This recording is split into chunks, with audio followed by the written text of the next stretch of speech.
வணக்கம். இலங்கை செய்திகளுடன் நான் நிரோஷன். விரிவான செய்திகளுக்கு முன் தலைப்புச் செய்திகள். எதிர்வரும் வரவு செலவு திட்டத்தில் வரியை குறைக்க அரசாங்கம் தீர்மானித்துள்ளதாக தகவல். ஜனாதிபதி செயலகத்தில் ஏற்பட்ட திடீர் மாற்றம். 38 அமைச்சின் திட்ட அலுவலகங்களில் பணியாற்றிய சிரேஷ்ட அதிகாரிகள் வெளியேற்றம். மாகாண சபை அதிகாரம் தொடர்பாக ஜனாதிபதி மற்றும் டில்வின் சில்வா ஆகியோரின் கருத்துக்கள் முரண்படுவதாக நாடாளுமன்ற உறுப்பினர் ஞானமுத்து ஸ்ரீநேசன் சுட்டிக்காட்டு. அத்தியாவசிய உணவுப் பொருட்களை பதுக்கி வைக்கும் வர்த்தகர்களுக்கு எதிராக கடும் நடவடிக்கை எடுக்கப்படும் என அமைச்சர் வசந்த சமரசிங்க எச்சரிக்கை. தொடர்வது விரிவான செய்திகள். எதிர்வரும் வரவு செலவு திட்டத்தில் வரியை குறைக்க அரசாங்கம் தீர்மானித்துள்ளதற்கு சர்வதேச நாணய நிதியத்தின் அனுமதியும் கிடைத்துள்ளதாக அரசாங்க உயர்மட்ட தகவல்கள் தெரிவிக்கின்றன. தெரிவு செய்யப்பட்டுள்ள அத்தியாவசிய பொருட்கள் மற்றும் சேவைகளுக்கு வரி சதவீதத்தாலும் ஏனைய பொருட்கள் மற்றும் சேவைகளுக்கு குறைந்த சதவீதத்தாலும் குறைக்கப்பட உள்ளதாக தெரிவிக்கப்படுகிறது. எதிர்வரும் பிப்ரவரி 17ஆம் தேதி ஜனாதிபதி அனுரகுமார திசாநாயக்க வரவு செலவு திட்டத்தினை சபையில் முன்வைக்க உள்ளார். வரியை குறைப்பதன் மூலம் அரசாங்கத்திற்கு ஏற்படும் வருமானத்தை ஈடு செய்யும் வகையில் பல மாற்று வருமான யோசனைகள் வரவு செலவு திட்டத்தில் உள்ளடக்கப்பட்டுள்ளதாகவும் தெரிவிக்கப்படுகிறது. ஜனாதிபதி செயலகத்தில் அமைந்துள்ள 38 அமைச்சின் திட்ட அலுவலகங்களில் பணியாற்றிய சிரேஷ்ட அதிகாரிகள் குழு ஒன்று பொது நிர்வாக அமைச்சுக்கு இடமாற்ற உத்தரவு வழங்கப்பட்டுள்ளதாகவும் அவ்வாறானவர்களில் 38 திட்ட அலுவலகங்களின் தலைமை இயக்குநர்கள் உள்ளடங்குவதாகவும் அரசாங்க தகவல்கள் தெரிவிக்கின்றன. ஜனாதிபதி செயலகத்திலிருந்து அகற்றப்பட்ட 38 திட்ட அலுவலர்களும் அந்தந்த அமைச்சுக்களில் அமைக்கப்படும் எனவும் இடமாற்ற உத்தரவு பெற்ற உயர் அதிகாரிகள் புதிய நியமனம் வழங்கப்படும் வரை பொது நிர்வாக அமைச்சின் உத்தியோகத்தர்கள் குழுவில் இருப்பர் என்றும் தகவல்கள் தெரிவிக்கின்றன. ஜனாதிபதி செயலகத்தில் பணியாளர்கள் மிகுதியாக இருந்த நிலையில் செலவுகளை மிச்சப்படுத்துவதோடு குறைந்தபட்ச ஊழியர்களின் கீழ் ஜனாதிபதி செயலகத்தை நடத்தும் நோக்கத்திலும் அங்கு பணியாற்றிய சிரேஷ்ட அதிகாரிகள் குழு ஒன்று பொது நிர்வாக அமைச்சின் உத்தியோகத்தர் குழுவில் இணைக்கப்பட்டு இடமாற்ற உத்தரவுகள் வழங்கியதாகவும் தெரிவிக்கப்படுகிறது. இடமாற்ற உத்தரவு பெற்ற அதிகாரிகள் கல்வி சீர்திருத்தம், வர்த்தக வசதிகள், இலவச வர்த்தக ஒப்பந்தங்கள் உள்ளிட்ட பல்வேறு விடயங்களில் ஒருங்கிணைக்கப்பட்ட பணிகளை மேற்கொண்டுள்ளதாகவும் அந்தந்த அமைச்சகங்களுடன் ஒருங்கிணைப்பது அதிகாரிகளின் கடமை என்றும் வட்டாரங்கள் தெரிவிக்கின்றன. இந்த நிலையில் அதிகாரிகள் குழுவுக்கு மாற்றுவதற்கு முன் அனைத்து உத்தியோகபூர்வ கோப்புகளையும் அதன் துறைகள் தொடர்பான அமைச்சகங்களுக்கு ஒப்படைக்குமாறு பொது நிர்வாக அமைச்சகம் அதிகாரிகளுக்கு அறிவித்துள்ளது. மாகாண சபை அதிகாரம் தொடர்பாக ஜனாதிபதி மற்றும் ஜேவிபியின் பொதுச் செயலாளர் டில்வின் சில்வா ஆகியோரின் கருத்துக்கள் ஒன்றுடன் ஒன்று முரண்படுவதாக நாடாளுமன்ற உறுப்பினர் ஞானமுத்து ஸ்ரீநேசன் தெரிவித்துள்ளார். மட்டக்களப்பு ஊடக அமையத்தில் இடம்பெற்ற செய்தியாளர் சந்திப்பில் கருத்து வெளியிட்ட போது அவர் இதனை குறிப்பிட்டுள்ளார். இது தொடர்பாக அவர் மேலும் தெரிவிக்கையில், டில்வின் சில்வா அண்மையில் 13ஆம் திருத்த சட்டம் நீக்கப்பட வேண்டும் என்று தெரிவித்திருந்த கருத்து பேசுபொருளாக மாறியதோடு நாடாளுமன்றத்திலும் விவாதிக்கப்பட்டது. இந்த நிலையில் ஜனாதிபதி அனுரகுமார திசாநாயக்க மாகாண சபை தொடர்பாக அவ்வாறான நிலைப்பாட்டில் இல்லை என்பதோடு 13ஆம் அரசியலமைப்பு சட்டத்தில் மாற்றங்கள் மேற்கொள்ளப்படாது என தமிழரசு கட்சி நாடாளுமன்ற உறுப்பினர்களுடனான கூட்டத்தின் போது ஜனாதிபதி தெரிவித்திருந்தார். இவ்வாறான பின்னணியில் ஜனாதிபதி அனுரகுமார திசாநாயக்க மற்றும் தேசிய மக்கள் சக்தி பொதுச் செயலாளர் டில்வின் சில்வா ஆகியோர் வெளியிட்டுள்ள கருத்துக்கள் ஒன்றுடன் ஒன்று முரணானது என்று நாடாளுமன்ற உறுப்பினர் ஞானமுத்து ஸ்ரீநேசன் குறிப்பிட்டுள்ளார். இலங்கை மின்சார சபை 200 பில்லியன் ரூபாய் லாபம் ஈட்டியுள்ள போதும் மின் கட்டணத்தை ஏன் குறைக்க முடியாது என்று கேள்வி எழுப்பியுள்ள தொழிற்சங்கங்கள் மின்சார சபையின் முன்மொழிவுக்கும் கடும் எதிர்ப்பையும் வெளியிட்டுள்ளன. அதன் அடிப்படையில் எதிர்வரும் ஜனவரி மாதம் மின்சார கட்டணங்கள் 30% குறைக்கப்பட வேண்டும் எனவும் அவ்வாறு இல்லையில் நாடு தழுவிய ரீதியில் போராட்டம் முன்னெடுக்கப்படும் எனவும் மின் பாவனையாளர் ஒன்றியத்தின் பொதுச் செயலாளர் சஞ்சீவ தம்பிக்க தெரிவித்துள்ளார்.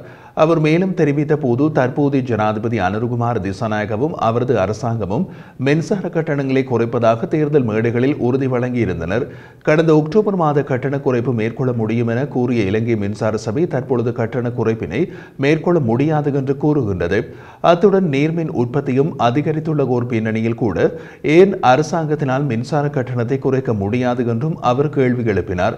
இதேவேளை அகில இலங்கை சிறு தொழிற்சாலை உரிமையாளர் சங்கத்தின் தேசிய அமைப்பாளர் நிருக்ஷகுமார குறிப்பிடுகையில், தேர்தல் பிரச்சார மேடைகளில் அனுரகுமார திசாநாயக்க 3000 ரூபாவாக காணப்படும் மின்சார கட்டணத்தை 1000 ரூபாவாக குறைப்பதற்கு நீங்கள் விரும்பவில்லையா என்று மக்களிடம் கேட்டிருந்தார்.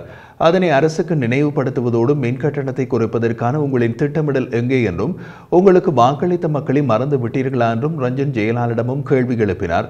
இந்த நிலையில் மேற்கத்திய ஆடையணிந்த அதிகாரிகளின் ஆலோசனையின்படி தீர்மானங்களை எடுத்தால் கோட்டாபய ராஜபக்சவின் கதையே உங்களுக்கு ஏற்படும் என்பதை நினைவுபடுத்துகின்றோம் என்றும் கூறினார். அதே நேரம் மின்சார பாவனையாளர்களின் சங்க தலைவர் AR அதுல தெரிவிக்கையில், ஆட்சிக்கு வர முன்னும் மின்சார கட்டணத்தை 30% குறைக்க முடியும் என்று தேசிய மக்கள் சக்தியினர் குறிப்பிட்டார்கள். ஆனால் ரணில் விக்ரமசிங்கவின் திட்டங்களையே இந்த அரசு முன்னெடுத்துச் செல்கின்றது. மின் கட்டணத்தை உடனடியாக குறைக்குமாறு அன்று தொழிற்சங்க தலைவர்களாக இருந்து வசந்த சமரசிங்க போன்றோர் வீதிக்கிறங்கி போராடினார்கள். இன்று அவர்கள் எங்கிருக்கின்றனர்?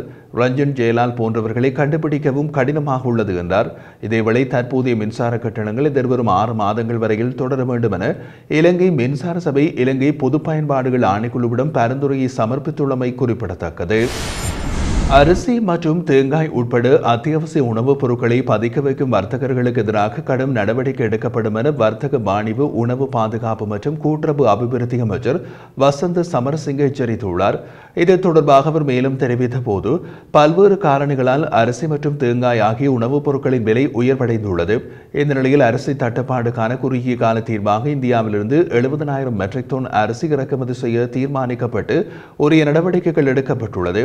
அதே நேரம் பிரதான அரிசி உற்பத்தியாளர்கள் சந்தைக்கு அரிசியை விநியோகிக்க வேண்டும் என்று அறிவுறுத்தியுள்ளதாகவும், அரிசி மற்றும் தேங்காய் உட்பட அத்தியாவசிய உணவுப் பொருட்களை பதுக்கி வைக்கும் வர்த்தகர்களுக்கு எதிராக கடுமையாக நடவடிக்கை எடுக்கப்படும் என்றார். பண்டிகை காலத்தில் அத்தியாவசிய உணவுப் பொருட்களுக்கு தட்டுப்பாடு நிலவாது. பண்டிகை காலத்தை முன்னிட்டு அத்தியாவசிய உணவுப் பொருட்களின் விலைகளை குறைக்க உரிய தரப்பினருடன் பேச்சுவார்த்தையில் ஈடுபட்டுள்ளோம் என்றார்.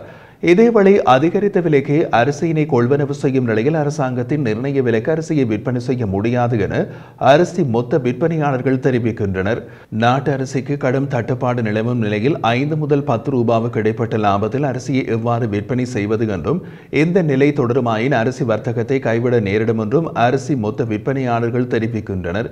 இதேவேளை நெல் ஆலை உரிமையாளர்களினால் நாளாந்தம் உற்பத்தி செய்யப்படும் அரிசி பொதி தொகை மற்றும் சந்தைக்கு விநியோகிக்கப்படும் அளவு தொடர்பிலான அறிக்கையினை பெற்றுக்கொள்வதற்கும் அரசாங்கம் நடவடிக்கை எடுத்துள்ளது. இதன்படி நுகர்வோர் விவகார அதிகார சபையின் அதிகாரிகளால் பெற்றுக்கொள்ளப்படும் அறிக்கை வர்த்தக அமைச்சருக்கு வழங்கப்பட உள்ளதாகவும் தெரிவிக்கப்படுகிறது. மருத்துவர்களின் ஓய்வு பெறும் வயதலை தொடர்பாக அரசாங்கம் தீர்மானங்களை எடுக்க தவறினால் பாரிய நெருக்கடிகளை எதிர்கொள்ள வேண்டும் என அரசாங்க மருத்துவ அதிகாரிகள் சங்கம் எச்சரித்துள்ளது. விசேட மருத்துவ நிபுணர்கள் உள்ளிட்ட 1000க்கும் மேற்பட்ட மருத்துவர்கள் இந்த மாத இறுதிக்குள் ஓய்வு பெற்றுக்கொள்ள உள்ளதாக தெரிவிக்கப்படும் நிலையில், மருத்துவர்களின் ஓய்வு பெறும் வயதலை 63ஆக அறிவிக்கப்பட வேண்டும் என்று அரசாங்க மருத்துவ அதிகாரிகள் சங்கம் கோரியுள்ளது. முன்னதாக மருத்துவர்களின் ஓய்வு பெறும் வயதிலேயே 63லிருந்து 60ஆக குறைப்பதற்கு கடந்த அரசாங்கம் எடுத்த தீர்மானத்திற்கு எதிர்ப்பு தெரிவித்து 176 மருத்துவர்கள் மேன்முறையீட்டு நீதிமன்றத்தில் மனு தாக்கல் செய்திருந்தார்கள். இந்த மனுவை பரிசீலனை செய்த மேன்முறையீட்டு நீதிமன்றம் ஓய்வு பெறும் வயதிலேயே 63ஆக பேணுமாறு உத்தரவிட்டிருந்த நிலையில், அதற்கு அமைச்சரவை அனுமதி வழங்கியிருந்த போதும் வர்த்தமானி ஊடாக இந்த அறிவிப்பு வெளியிடப்படவில்லை என்பதும் சுட்டிக்காட்டப்பட்டுள்ளது. கடவுச்சீட்டை விநியோகிக்கும் ஒருநாள் சேவை பணிக்குழாமினர் மேலதிக நேர சேவையில் ஈடுபட்டு வருவதன்படி, அதாவது குறித்த பணியாளர்கள் வார நாட்களில் இரவு 10 மணி வரை சேவையில் ஈடுபடுவதாக தகவல்கள் தெரிவிக்கின்றன.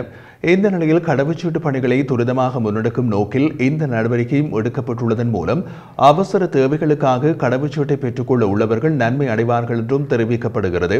இணைய வழி மூலம் கடவுச்சீட்டை பெற்றுக்கொள்வதற்கான தினத்தை ஒதுக்கிக் கொள்வதற்காக நாளாந்தம் 1000க்கும் அதிகமான விண்ணப்பங்கள் கிடைக்கப்படுவதாகவும் தகவல்கள் தெரிவிக்கின்றன.